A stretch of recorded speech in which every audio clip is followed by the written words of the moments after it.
Hello everyone, कैसे हैं आप सब लोग। यार मैं अभी लग्जमबर्ग आया हुआ था, तो मैंने सोचा यहाँ की थोड़ी सी जो लेबर मार्केट है उसके बारे में थोड़ी सी रिसर्च करूं। और मेरे पास जो रिज़ल्ट्स आए हैं वो बहुत ही अच्छे हैं, क्योंकि यहाँ पे जो है वो इंग्लिश स्पीकिंग जॉब्स की वजह से बहुत ज़्यादा जो है वो लोगों का रुझान बढ़ गया था और लोग यहाँ पर आके जो है वो जॉब्स करने लगे हैं, जिसकी वजह से बहुत ज़्यादा जो है वो जॉब मार्केट यहाँ की एक्सपेंड हो गई है, बढ़ गई है और कंटिन्यूसली जो है वो ग्रो कर रही है।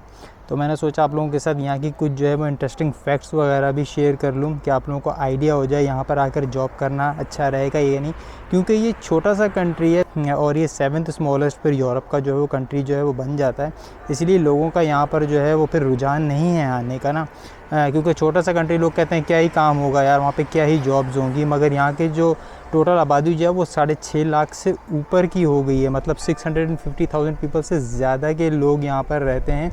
और अगर लैंग्वेजेस की बात करें तो ऑफिशियल लैंग्वेजेस जो हैं वो 3 हैं। एक फ्रेंच है आपकी, ठीक है, एक आपकी यहाँ की जो जर्मन है, और एक जो यहाँ की जो है वो लग्जमबर्ग की ख़ुद की जो लैंग्वेज है वो भी है यहाँ पे।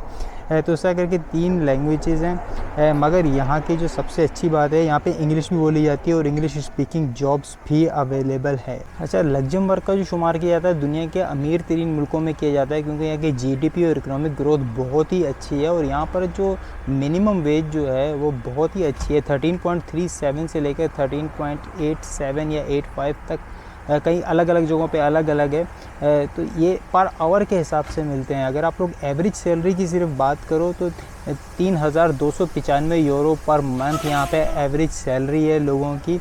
और अगर आप मिनिमम सैलरी बात करो, जो बिल्कुल ही अनस्किल्ड वर्कर्स वगैरह होते हैं, तो उनकी भी 2,447 यूरो के आसपास है। 2023 में अगर जॉब्स की बात करें लग्जमबर्ग की, तो आईटी बिज़नेस का सेक्टर, फाइनेंशियल सेक्टर, कैटरिंग की जॉब्स, कंस्ट्रक्शन की जॉब्स, क्लीनर्स की जॉब यहाँ पर, या सिक्योरिटी गार्ड की जॉब्स बहुत ज़्यादा हाई डिमांड में है। तो इस तरह आप लोग अप्लाई करके यहाँ पर आ सकते हो। मैं एक और बात आप लोगों को बता दूँ कि यहाँ पर आने के लिए आपको जॉब कॉन्ट्रैक्ट के साथ साथ ADEM यहाँ की जो फेडरल एम्प्लॉयमेंट एजेंसी है उसका अप्रूवल भी चाहिए होता है। अगर ये 2 चीज़ें आप लोगों के पास हों तो आपके करीब कोई भी अगर लग्जमबर्ग की एम्बेसी है वहाँ से जाके आप वीज़ा अप्लाई करके यहाँ पे आ सकते हो। अच्छा, जैसा कि मैंने बताया कि यहाँ की आबादी तो 6,50,000 से ऊपर है, मगर उसके अंदर 3,13,000 से ज़्यादा फ़ॉरेनर्स रहते हैं। अब उन फ़ॉरेनर्स के अंदर जो हैं वो लोग काम भी कर रहे हैं, और फ़ॉरेनर्स जो हैं वो तकरीबन सारे ही काम कर रहे हैं।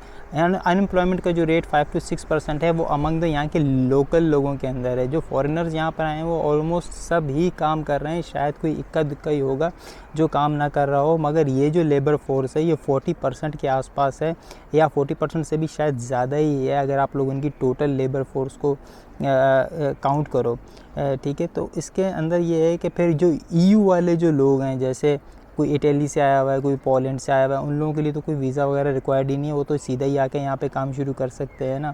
मगर जो नॉन EU लोग हैं, जैसे इंडिया, पाकिस्तान, बांग्लादेश या थर्ड वर्ल्ड कंट्री, जैसे कोई बंदा जो है वो अफ्रीका वगैरह से यहाँ पे आया हुआ, तो उनकी तादाद भी 70,000 है और हर साल जो है वो 3% के हिसाब से ये ग्रो कर रही है। तो सोचो कि ये आगे जाके कितने सारे फ़ॉरेनर्स यहाँ पर आ जाएंगे। एक सच बात ये भी है कि पूरे यूरोप के अंदर ही जो है वो फ़ॉरेनर्स का जो है वो रुझान जो है वो बढ़ता चला जाता है, क्योंकि इनके पास अपनी इनकी लेबर फोर्स है नहीं जो इन लोगों की इस कमी को पूरा कर सके।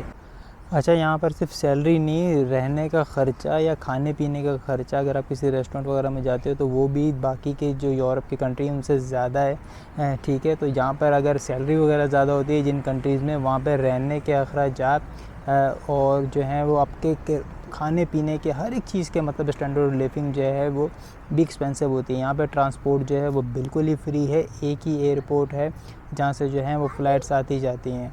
और ऐसी बात नहीं है कि सिर्फ चंद लिमिटेड जैसे आईटी, बैंकिंग और इस तरह के सेक्टर्स में ही इंजीनियर्स वगैरह की ही जॉब है, ऐसी बात नहीं है। अगर आपको कोई भी स्किल है, कोई भी क्वालिफ़िकेशन है, तो आप हर तरह की जॉब यहाँ पे अप्लाई करके आ सकते हो। और बिल्कुल ही ओपन वीज़ा होता है इनका।